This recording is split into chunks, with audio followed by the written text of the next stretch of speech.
Hello everyone, as she said, my name's Ethan, and I do love music, and I actually play a fair amount, and 2 years ago I actually moved in with the best roommate possible for someone who makes music, especially kind of crummy music and amateurs like myself, because he can shut his ear off. Now, what I mean by that is, the way my ear works is that whenever sound is collected in the ear, like a drum hits the eardrum and that causes a vibration. And like the waves in the ocean move seaweed, these sound waves move the hairs on my cochlea, and they go back and forth, and that sends a signal to my brain and I hear sound. Now his ear is a little different.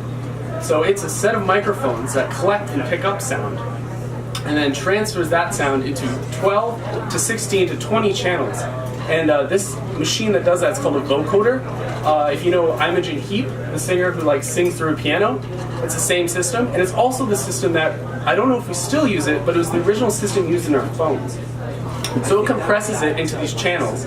And these channels are then directly sent to his cochlea by electrodes that directly stimulate it.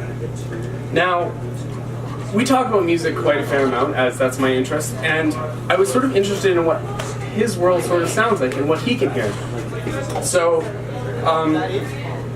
there's sort of like two aspects to music that are really important, right? There's rhythm, so like drums, and so we all know that's how sound is actually organized in time. Now, I think I actually played it backwards. But yeah, so this is what I would hear, right? But when heard through a cochlear implant and compressed, it actually ends up sounding like this, which is great because you can actually still hear just about everything in that drum beat. It's still like, I could dance to this, right? But it gets complicated when pitch is brought into the equation. So what pitch is basically sound waves move at certain frequencies, and the higher the frequency, the higher the pitch. The easy way to actually learn about this is just to hear a low, a medium, and a high pitch. Now, this information is still there. In fact, when I play it again, through the filter that mimics a cochlear implant, you can hear it go up. And this is also a single voice, which means that this is one instrument playing a single line of pitches. But Western music actually isn't like that. It's polyphonic. Something like this, where there's two voices that make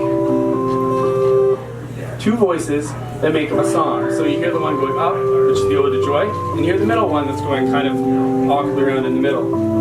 Now, because of the compression in a cochlear implant, you only end up hearing the top voice. And also, on top of that, because of how it compresses the sound, you actually lose minor variations in pitch. So we all know Ode to Joy, right? La da da da da da da da.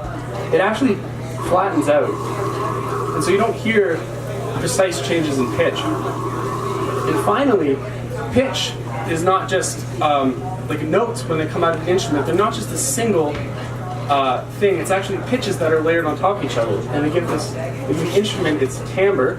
So like strings sound like strings because of the way pitches are organized and they come off the instrument, and it sounds different from an organ.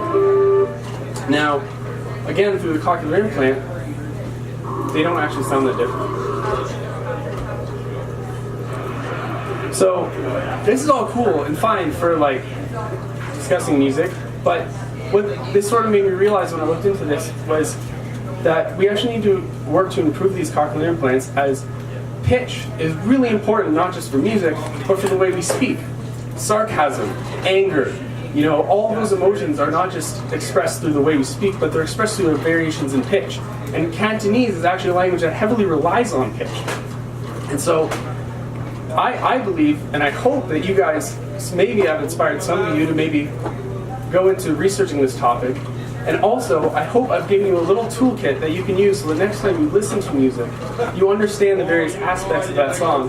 And just like when I was taught about various plants and their identification in the forest, they made me appreciate the forest, I hope you too can appreciate music.